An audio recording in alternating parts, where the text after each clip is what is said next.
ప్రకాశం జిల్లా మార్కాపురం పట్టణంలోని 33వ బ్లాక్లో వార్డు కౌన్సిలర్ నాలికొండయ్య యాదవ్ సారథ్యంలో తెలుగుదేశం జనసేన బీజేపీ పార్టీ ఆధ్వర్యంలో మన కోసం మన కందుల ప్రజాగలం ఎన్నికల ప్రచార కార్యక్రమం ఘనంగా నిర్వహించారు. స్థానిక వార్డు నాయకులతో కలిసి మాజీ శాసనసభ్యులు కందుల నారాయణరెడ్డి సతీమణి వసంతలక్ష్మి, నియోజకవర్గ పోల్ మేనేజ్మెంట్ ఇన్ఛార్జ్ కందుల రామరెడ్డి, ఒంగోలు ఎన్డీఏ కూటమి ఎంపీ అభ్యర్థి మాగుంట శ్రీనివాసులు రెడ్డి తనయుడు మాగుంట రాఘవరెడ్డి సతీమణి చందనారెడ్డి, మార్కాపురం నియోజకవర్గ జనసేన ఇన్ఛార్జ్ ఇమ్మడి కాశీనాథ్, ప్రకాశం జిల్లా జనసేన పార్టీ ప్రధాన కార్యదర్శి సాదిక్, బీజేపీ మార్కాపురం నియోజకవర్గ ఇన్ఛార్జ్ పివి కృష్ణారావు, పట్న మహిళా కమిటీ సభ్యులు, తెలుగుదేశం జనసేన పార్టీ నాయకులు, కార్యకర్తలు, అభిమానులు వార్డులో ప్రతి ఇంటికి వెళుతూ ఎన్డీఏ కూటమి ఎమ్మెల్యే అభ్యర్థి కందుల నారాయణరెడ్డిని, ఎన్డీఏ కూటమి ఎంపీ అభ్యర్థి మాగుంట శ్రీనివాసులు రెడ్డిని అత్యధిక మెజారిటీతో గెలిపించాలని ఓటర్లను అభ్యర్థించారు. ప్రజలు కూడా మీ దారిని పట్టించి మీకు రాష్ట్ర పొలిమేరలు దాటించడానికి సిద్ధంగా ఉన్నారని ఈ సందర్భంగా తెలియజేసుకుంటూ, మీరు ఖచ్చితంగా గుర్తుపెట్టుకోండి, మార్కాపురం నియోజకవర్గంలో కందుల నారాయణ రెడ్డి గారి విజయం ఖాయం. ప్రజలందరూ బ్రహ్మరథం పడుతున్నారు, దీంట్లో ఎటువంటి సందేహం లేదు. అదేవిధంగా పార్లమెంట్ అభ్యర్థిగా మాగుంట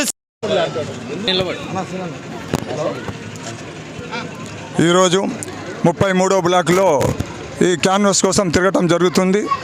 వైఎస్ఆర్ పార్టీ వాళ్లకు ఈ క్యాన్వాస్ మేము తిరగటంలో వాళ్ళకి భయం పుట్టి రకరకాలుగా వాళ్ళు క్రియేట్ చేసి వాళ్ళు లేనిపోయింది కూడా చెప్పి గందరగోళం చేస్తున్నారు. ఎందుకంటే వాళ్ళు ప్రజల్లో ప్రజలే తిరగబడిండు. ఈరోజు మేము క్యాన్వాస్కి వస్తే మాటితే దగ్గర 500-600 మంది మా ఎమ్మటి వస్తున్నారు. స్వచ్ఛందంగా వచ్చిండ్రు 500-600 మంది మా ఎమ్మటి.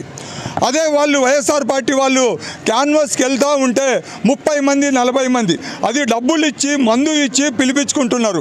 వాళ్ళకి అది అర్థం కాక నామినేషన్ రోజు కూడా కొన్ని వేల మంది స్వచ్ఛందంగా వచ్చారు. ఈరోజు ఎక్కడికి పోయినా కూడా ఈరోజు ఎక్కడ ఎవరిని అడిగినా కూడా తెలుగుదేశం అఖండ మెజార్టీతో గెలుస్తుందని ప్రతి ఒక్కరు కూడా చెప్తున్నారు. ఇది అర్థం చేసుకొని వైఎస్ఆర్ పార్టీ వాళ్ళు ఈ బురద చల్లటము మానుకొని ఈ మైనార్టీ బీజేపీలో ఉంది అనే ఉద్దేశంగా అంటున్నారు. అయ్యా, మీరు ఇప్పుడు దాకా బీజేపీతో లేరా? మీరు నిన్నటిదాకా అంబటి రాంబాబు ఏం చెప్పాడు?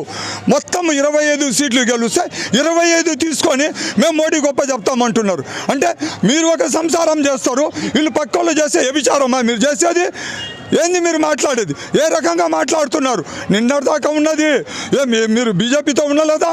బీజేపీతో ఉన్నారు అనేది కాదు, ఎవరు పరిపాలన చేశారు, మైనార్టీకి ఎవరు చేశారు? చంద్రబాబు నాయుడు చేశారు.